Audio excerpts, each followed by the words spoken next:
Okay, in this video I'm going to talk about the options you have when making a quiz. So obviously you would go to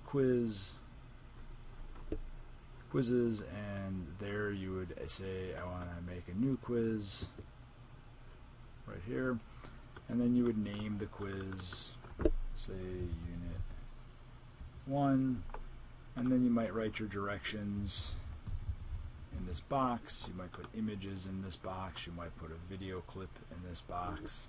You can embed some kind of directions from OneDrive or a YouTube video. Alright, this quiz is going to be a practice quiz, a graded quiz, an ungraded survey, a graded survey. So most of the times it's going to be a graded quiz. Right now I only have one group. It's called assignments, but I can go into assignments and create a bunch of groups I can choose there. Right here I have, starting this year 2015, the ability to post my grades to PowerSchool, so I might click that. I usually click shuffle answers. This means answer A for one student might be answer C for another student. I don't typically use time limit, but you could say that this test is limited to 30 minutes. If you can't get it done in 30 minutes, you're not, then you don't get to finish the test. I can allow multiple attempts. I think I do this often, allow multiple attempts. I usually allow 2 or 3 attempts to begin with.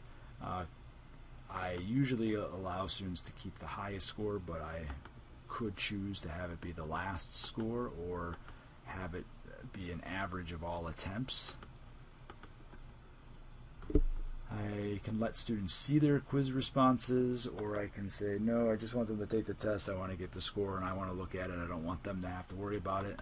However, I'm a big fan of having them see immediate results, so I might say, let students see their quiz response only once after each attempt, which means when they're done taking the quiz, they see the results, but then when they close it, they're not able to go back and look at their results.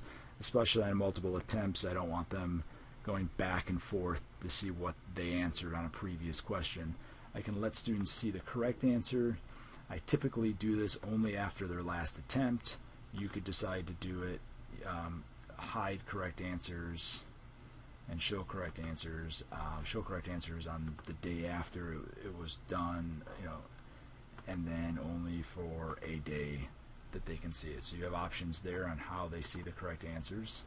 I'm going to stick with only after their last attempt. You can, when students are taking the quiz, they can see all of the questions at once where they're scrolling up and down, or you can choose to lock it so that they only see one question at a time. And then if you're worried that when a kid gets to question 10, they're going to use the information from question 10 to go back to question 1 and figure it out, you can lock the questions after each time they answer it. You can require an access code, whatever password you put in here. This is good if you have a student on homebound and you have a homebound teacher going into a student's home. You can give them the access code, and this way the student can't take the quiz until there is a supervisor, someone to supervise the quiz, so there's no cheating. You can filter the quiz by IP address. I learned that sometimes when I was giving a lot of quizzes, students would be absent and they would take it from home. I'm not sure if they're taking it legitimately or if they're cheating, so I'm able to put the school's IP address here saying I only want students to be able to take this quiz if they're inside the class. And then we come down here, assign the quiz.